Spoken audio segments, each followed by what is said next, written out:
Hello, beautifuls. You're watching Ink with Fink. Haley Fink here. I am about to get started on pages 3 and 4 that I am making from the May 2023 paper pumpkin.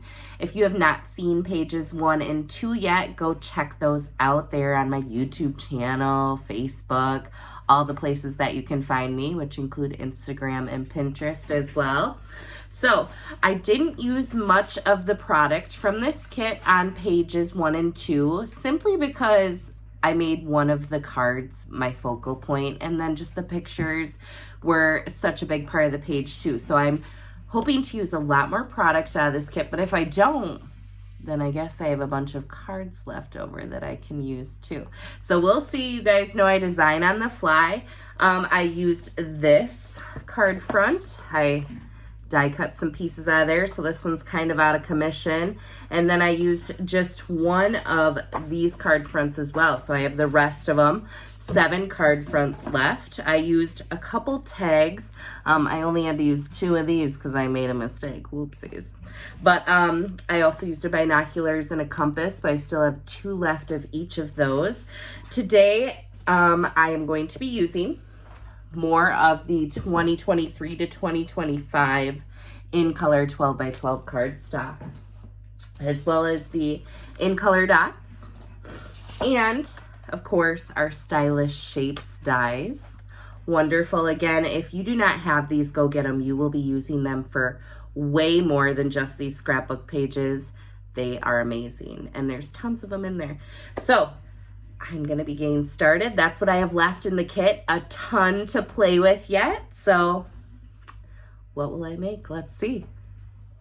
I begin with 2 pieces of 12 by 12 copper clay cardstock. First, I work on page 1, which I'm going to use 3 photos on. Here you see me cutting the paper at 6 inches so that I will be able to die cut 2 large circles out of it. So I grab the largest circle from the in-shapes dies and decide where I want to die cut. I take a pencil and draw an X there so that when I take it over to my die cutting machine, I will be able to see where I want to take those circles out. So here's what it looks like with those circles die cut and then my pictures on top. If you guys notice that I sound a little stuffy, I am. I've got some allergies going on. I cannot stop sneezing. Yay me, love that during summer, right? I chose that wooded mountain card to be the backdrop in those 2 circles. So here I am cutting it apart so that I'll be able to place it in those different areas on my paper. I just use some Scotch tape to adhere these on the back here, and I don't worry about that little scrap that's hanging over the edge. I'm actually going to use that to help strengthen when I put the whole page back together. So again, just using Scotch tape to adhere those scenery pieces in my paper. All right, admit it. Did you notice my watch tan? I didn't notice it until now, but it's pretty amazing.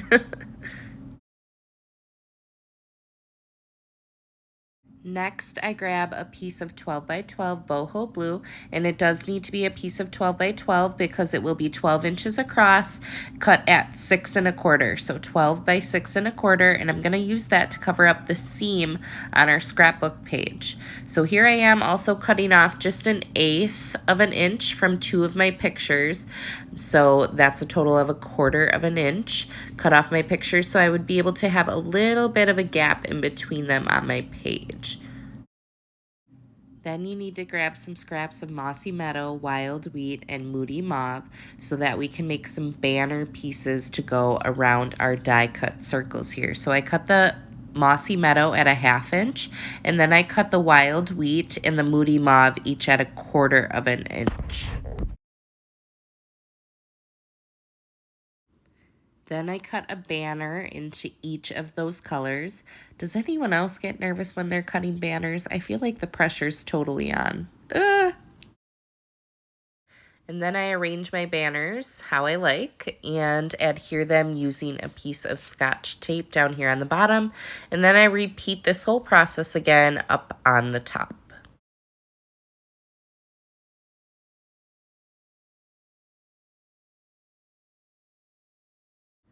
I just love the touch of detail that adds and color. So perfect. So now I have that adhered, and I go open up my copper clay ink spot and I stamp 3 boots from the stamps that you're provided in the kit on a piece of Whisper White and fussy cut each of those out. Then I grab one of the punch out tags that you're provided in the kit, one of the ones with the mossy meadow edge. And I decided I wanted to put a date on there, so I jump over to my computer, get that printed off, cut it out, make it real nice and small. That can be tricky sometimes doing that really thin cutting, so you got to be really careful that you're getting everything straight and make sure it fits on there. I cut the edges off.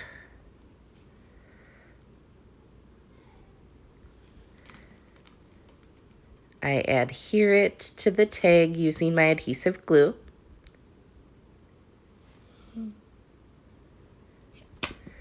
And I tuck it up there. Now I am going to come back later and cut the edges off of it because I just didn't like how it looked on the edges.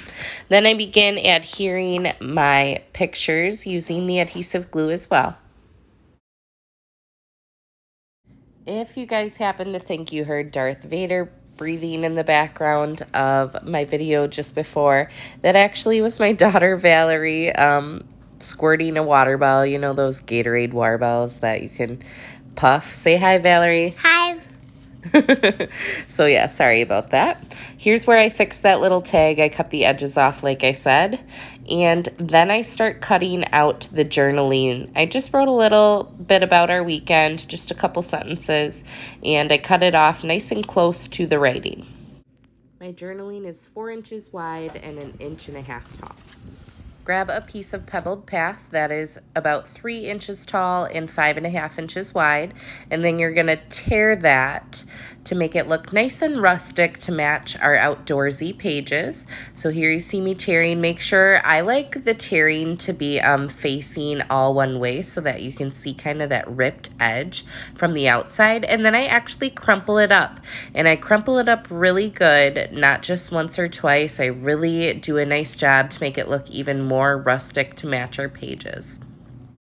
I use adhesive glue on the back of my journaling and mount that on that ripped and crumpled piece of pebbled path.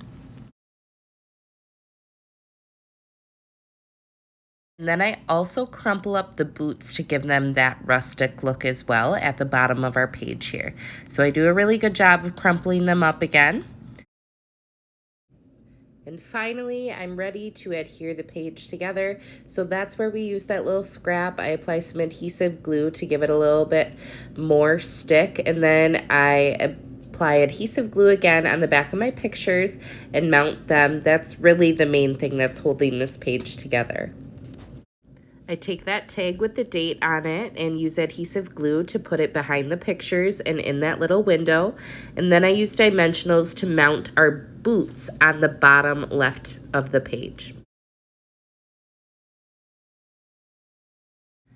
Ah, look at the cute little detail those boots add. Isn't it adorable, Val? Yeah. Then I grabbed the twine and I added 3 different strands of that to the upper right corner of the page, and I kind of crisscross them over each other to give them a fun little pattern and add some more detail, as you'll see here. And again, I'm just using regular Scotch tape to adhere those, just keeping it simple on these pieces of twine.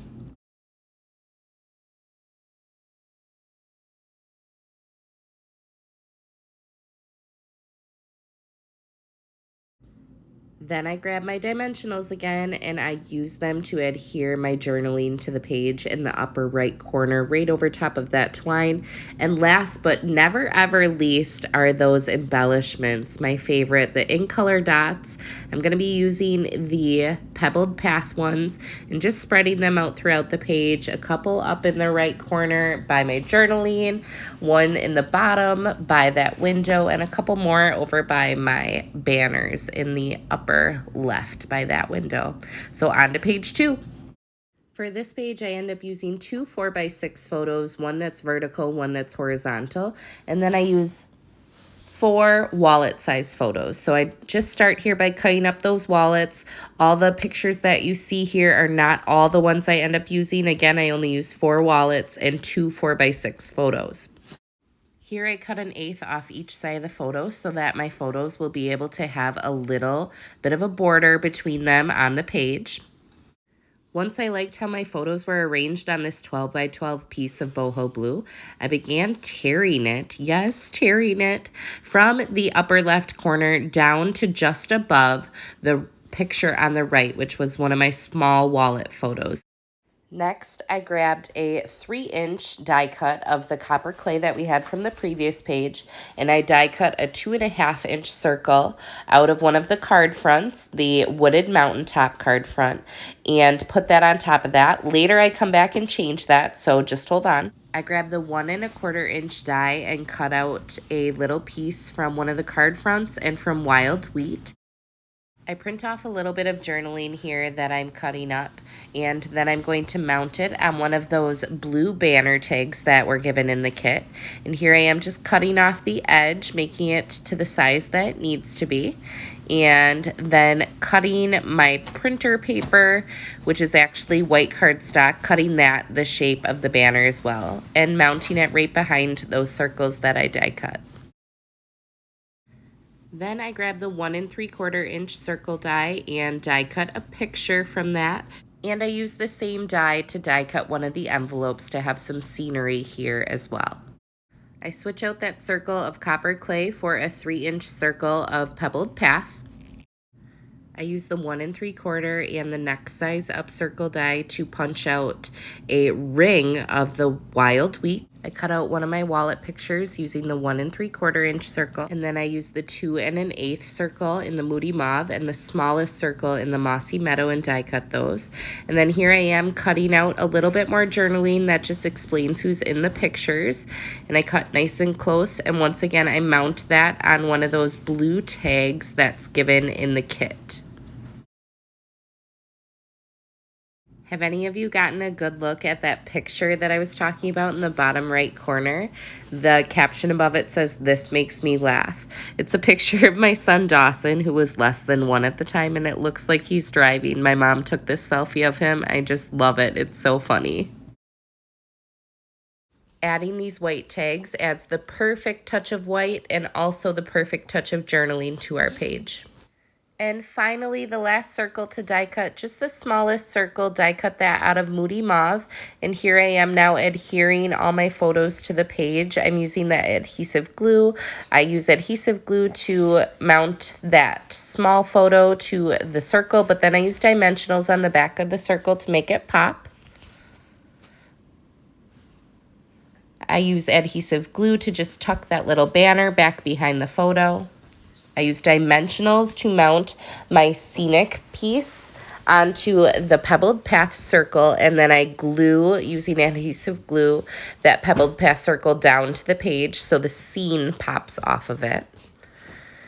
And here I am using a dimensional on one side just to help it match the scene, and then I glue it. And then I add that wild wheat ring around it.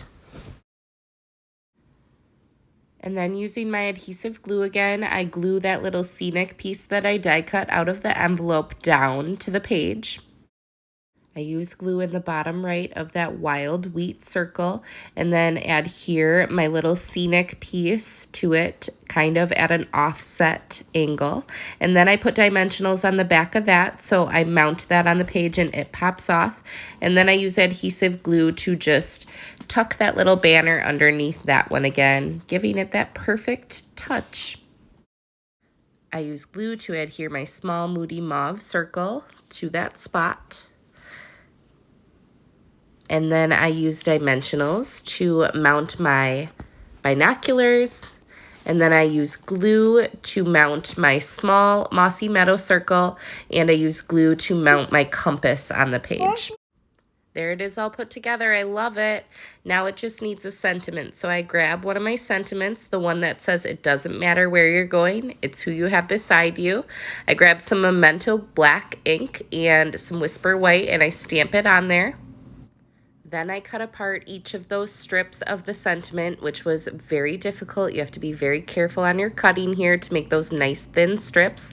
And then I grabbed some pebbled path and I cut those at a 1/2 inch wide to use as a background for our sayings here. So I glued them on, each centered.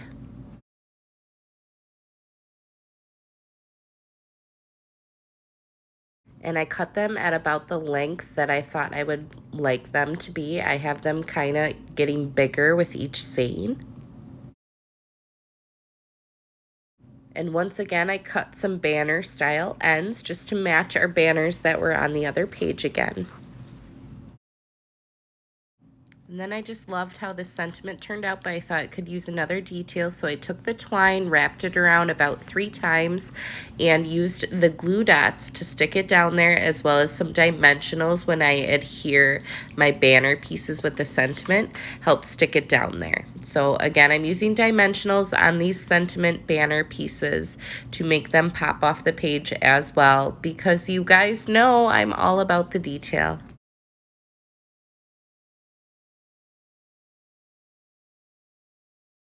And then I use my trusty adhesive glue to glue this big, beautiful piece of art down to the page finally.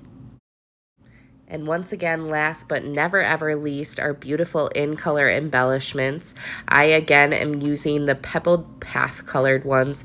I put about 4 of them all around my sentiment, and that's all I need on this page. I just love how it turned out. Normally I like the first page in my set better, but I actually love the second page even more. I've got 4 different spots for journaling and then the sentiment as well. Just so perfect. I'm beyond happy with how these turned out. I thought this kit was really going to challenge me, and I ended up loving how my pages turned out. What a beautiful paper pumpkin. Go buy one from me.